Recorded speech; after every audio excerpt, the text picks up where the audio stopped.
Hello student, आज की class में हम लोग देखेंगे मैट्रिक्स आव्यूह का 5.2 का क्वेश्चन नंबर 1 से 2 तक कल कंप्लीट कर चुके थे। आज की क्लास में हम लोग देखेंगे 3 से। उससे पहले हम लोग फिर से समझते हैं क्या ना मैट्रिक्स 5.2 का थ्योरम। हम लोग अगले लेक्चर में थ्योरम कंप्लीट नहीं किए थे और इसमें कुछ लड़कियों को बोला गया कि इसमें क्या थ्योरम कंप्लीट किया, तो देखेंगे हम लोग इसका क्या ना थ्योरम।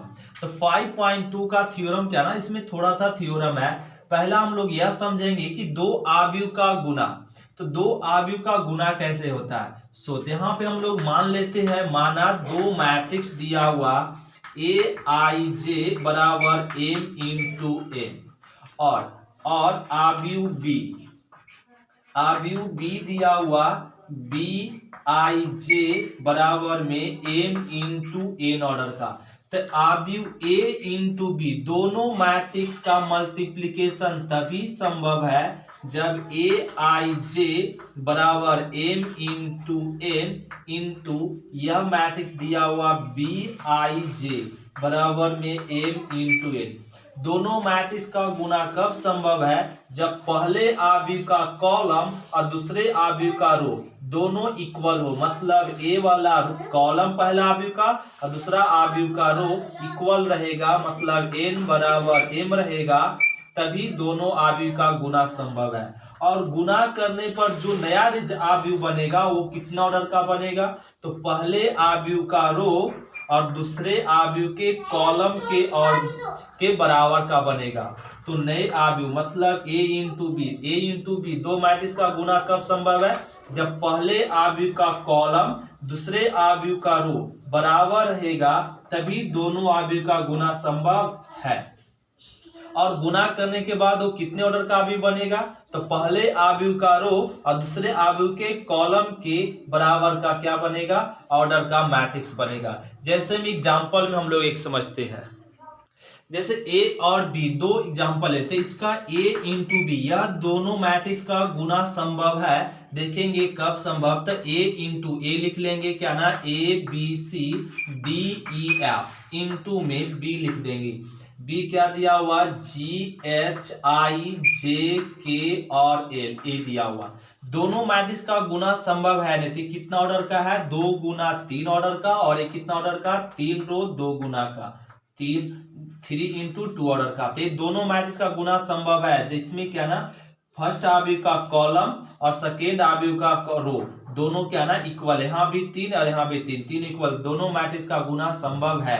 और ये जो बनेगा गुना करने के बाद जो बनेगा वो कितने ऑर्डर का बनेगा, तो पहले आव्यूह का रो और दूसरे आव्यूह का कॉलम उतने ऑर्डर का मैट्रिक्स बनेगा। मतलब 2 गुना 2 ऑर्डर का ये मैट्रिक्स बनेगा जब गुना करेंगे तब। जैसे हम लोग चेक करते हैं क्या ना, तो रो को मल्टीप्लिकेशन कल के क्लास में हम लोग सब समझ चुके हैं कैसे गुना होता है। रो को किसके साथ गुना करते हैं, कॉलम के साथ। तो पहला रो को पहला कॉलम के साथ गुना करेंगे, तो ए गुना जी, तो ए जी प्लस में बी से आई से होगा बी इंटू आई, प्लस में सी गुना के सी के ए हो गया। तो पहला रो को पहला कॉलम साथ कर दिए, फिर पहला रो को दूसरा कॉलम के साथ करेंगे, ए गुना एच प्लस में बी गुना जे और प्लस में सी गुना एल, यह हो गया। तो पहला रो को पहला कॉलम दूसरा कॉलम साथ कर दिए। अब दूसरा रो को पहला कॉलम के साथ गुना करेंगे, डी जी और प्लस में ई आई और प्लस में एफ के ए हो गया। फिर से दूसरा रो को दूसरा कॉलम के साथ करेंगे, डी एच प्लस में ई जे और प्लस में एफ है ना, ये हो गया। अब इसको ना जोड़ देंगे और ये आ गया आंसर। तो कितना ऑर्डर का बना, 2 रो 2 कॉलम का ऑर्डर का बना, वही तो बना, ये हो गया क्या, रूबिक। तो दो मैट्रिक्स का गुना हम लोग इस तरीके से करते हैं। जैसे में अब हम लोग यहाँ पे एग्जांपल एक लेते हैं छोटा सा। जैसे आपका एग्जांपल ले लिए ए और बी, और ए दोनों मैट्रिक्स का गुना करना ए इंटू बी, तो ए लिख लेंगे 2 3 4 और 5 इंटू में 1 5 6 7, और ये दोनों का मल्टीप्लीकेशन करें। तो मल्टीप्लीकेशन कैसे, रो को किसके साथ, कॉलम के साथ। तो रो को कॉलम, तो 2 1 के साथ 2 प्लस में 3 किसके साथ, 6 के साथ, तो 18। फिर पहला रो को दूसरा कॉलम के साथ 2 गुना 5 कितना हो जाएगा, 10 प्लस में 7 या 21, समझ रहे हैं? तो पहला रो को पहला कॉलम दूसरा कॉलम साथ गुना करके लिख दिए। अब की दूसरा रो को पहला कॉलम के साथ 4 गुना 1 4 प्लस में 5 गुना 6 कितना आ जाएगा 30। तो पहला रो को दूसरा रो को पहला कॉलम के साथ, फिर दूसरा रो को दूसरा कॉलम के साथ 4 गुना 5 कितना हो जाएगा 20, 7 गुना 5 कितना हो जाएगा 35। ये हो गया। अब इसको जोड़ लेंगे, तो जोड़ लेंगे तो कितना आ जाएगा 20, इसको जोड़ेंगे तो आपका आ जाएगा 31, जोड़ेंगे 34 और ये जोड़ लिए तो आ गया 55। ये हो गया आंसर। तो इस तरीके से दो मैट्रिक्स का गुना करते हैं। अब समझिए यहाँ पे properties of multiplication of two matrix. तो अब हम लोग समझेंगे properties of matrix of multiplication of two matrix. तो मतलब दो आव्यूह के गुणन का गुण सो समझेंगे। अब हम लोग दो आव्यूह का गुणन का गुण हम लोग समझेंगे। आव्यूह का गुणन के गुण या तो हम लोग यह समझे। पहला प्रॉपर्टीज हम लोग समझते हैं कम्यूटेटिव लॉ। तो पहला प्रॉपर्टीज देखेंगे हम लोग कम्यूटेटिव लॉ, कर्म विनिमय नियम। तो कर्म विनिमय नियम इसमें अगर ए बी तब a into B does not equal to B A होता है। तो यदि a और b दो मैट्रिक्स दिया हुआ, दो आव्यूह है, तो a into B does not equal to क्या होता है b इंटू ए, मतलब कर्म विनिमय का नियम पालन नहीं करता। दो मैट्रिक्स का मल्टीप्लीकेशन कर्म विनिमय नियम का पालन नहीं करता, तो क्या होता है A B does not equal to B A. दूसरा प्रॉपर्टी फिर से कर्म विनिमय नियम का पालन नहीं करता, मतलब A B does not equal to क्या होता है बी ए। दूसरा प्रॉपर्टी देखेंगे एसोसिएटिव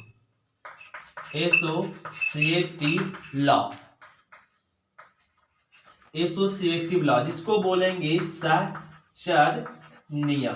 तो ये सहचर नियम भी सहचर नियम पालन करता है। कम्यूटेटिव का क्या ना सहचर ए बी सी, 3 मैट्रिक्स दिया हुआ और ए बी सी, अगर ए बी इंटू सी और बी इंटू ए इंटू बी सी, तो ए आपका सहचर नियम का पालन करता है। ये किसका नियम का पालन करता है सहचर। कर्म विनिमय दो आव्यूह का मतलब 3 आव्यूह का, तो मतलब यहाँ पे आव्यूह का गुणन सहचर नियम का पालन क्या होता करता है। तीसरा प्रॉपर्टीज में हम लोग देखेंगे डिस्ट्रीब्यूटिव लॉ, जिसको बोलेंगे हिंदी में वितरण नियम। और ए वितरण नियम, तो मैट्रिक्स के गुणन वितरण नियम का पालन करते हैं। जैसे ए इंटू में बी प्लस में सी बराबर में क्या हो जाएगा ए बी प्लस में बी ए सी। तो ए आपका किसका वितरण नियम का पालन करता है। तो मैट्रिक्स का गुणन किसका ना डिस्ट्रीब्यूटिव लॉ का पालन करता है, एसोसिएटिव का पालन करता है, लेकिन कम्यूटेटिव का पालन नहीं करता है। प्रॉपर्टीज नंबर हम लोग 4 समझेंगे एग्जिस्टेंस ऑफ मल्टीप्लिकेशन आइडेंटिटी, मतलब गुणन तत्समक का अस्तित्व। तो देखेंगे गुणन तत्व का अस्तित्व क्या ना, यदि मान लेते हैं कि n इंटू n ऑर्डर का कोई मैट्रिक्स है, तो a into I equal to क्या होता है ना a होता है। a into I equal to a, मतलब आपका i क्या है ना इकाई आव्यूह और a कोई मैट्रिक्स है, तो बराबर में क्या होता है a, या हम लोग समझेंगे कि i इंटू ए बराबर क्या हो जाएगा a। जैसे एग्जांपल में समझो, a दिया हुआ है 2 3 4 और 5। i तो हम लोग सभी जानते हैं i है यूनिट मैट्रिक्स जिसको बोलते हैं, जिसके विकर्ण अवयव एक हो और शेष अवयव क्या शून्य, इकाई अवयव। अब ए 2 मैट्रिक्स है, तो हम लोग सभी अभी सीखे कि a इंटू आई बराबर क्या होता है a। जरा गुना करके देखते हैं, तो a इंटू आई क्या हो जाएगा a लिख लेंगे 2 3 4 5 और i का मान दिया 1 0 0 1। अब इसको गुना करेंगे, हम लोग सभी जान रहे हैं रो को किसके साथ कॉलम साथ, 2 गुना 1 क्या आ जाएगा 2, 3 गुना 0 क्या मिल जाएगा 0। अब पहला रो को पहला कॉलम साथ कर दिए, फिर पहला रो को दूसरा कॉलम साथ, तो 2 गुना 0 0, 3 गुना 1 क्या आ जाएगा 3, ये हो गया। अब की दूसरा रो को पहला कॉलम के साथ, तब 4 इंटू प्लस 0। फिर अब क्या हो जाएगा, दूसरा रो को दूसरा कॉलम के साथ, 0 प्लस में 5, ये आ गया। अब इसको जोड़ लेंगे, 2 3 4 और 5, वही आया। इतना बराबर क्या, ए। तो लिख सकते ए इंटू आई बराबर क्या, ए।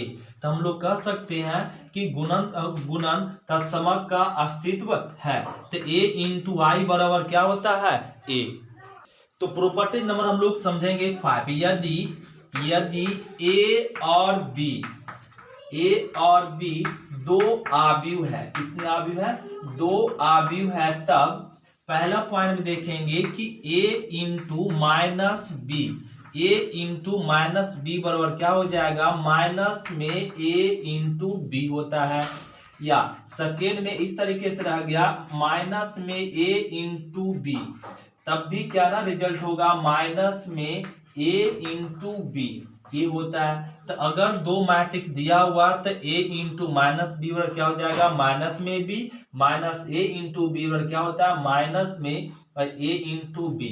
और समझेंगे जैसे आपका यहाँ पे थर्ड में कि ए प्लस बी के होल स्क्वायर रह गया।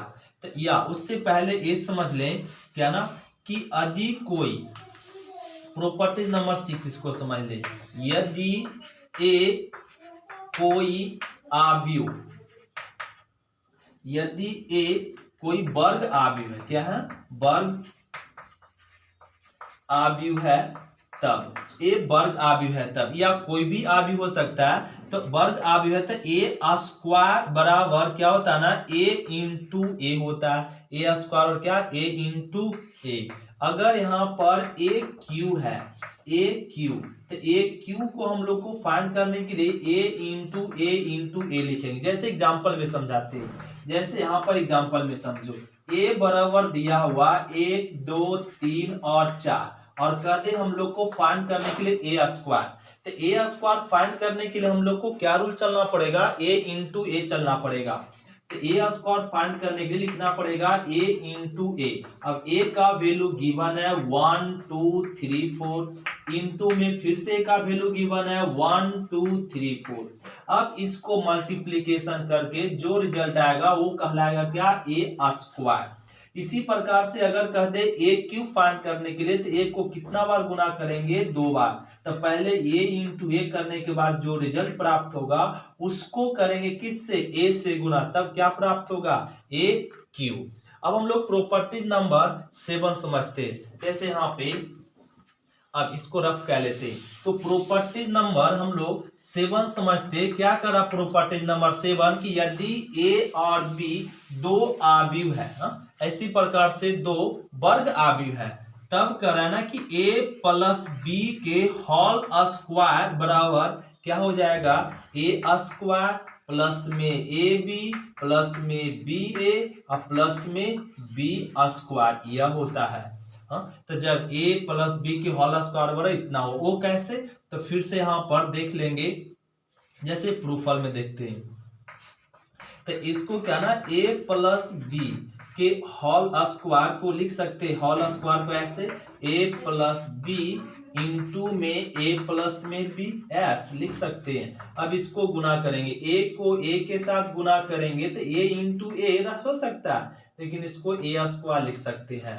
फिर इसके साथ करेंगे a इंटू बी, और फिर इसके साथ करेंगे b इंटू ए प्लस में b स्क्वायर। अगर आप अपने से ए बी इंटू बी ए को लिख दिए 2ab, तो और प्लस में b स्क्वायर, तो क्या हो जाएगा, गलत हो जाएगा। यह सही तभी होगा जब ए बी बराबर क्या हो, बी ए रहेगा, तभी यह संभव है, वरना यह संभव नहीं है। एक क्या होगा, गलत होगा, ये ए सही होगा, ये सही होगा। फिर से समझेंगे इसी प्रकार से, ये तो फर्स्ट हुआ।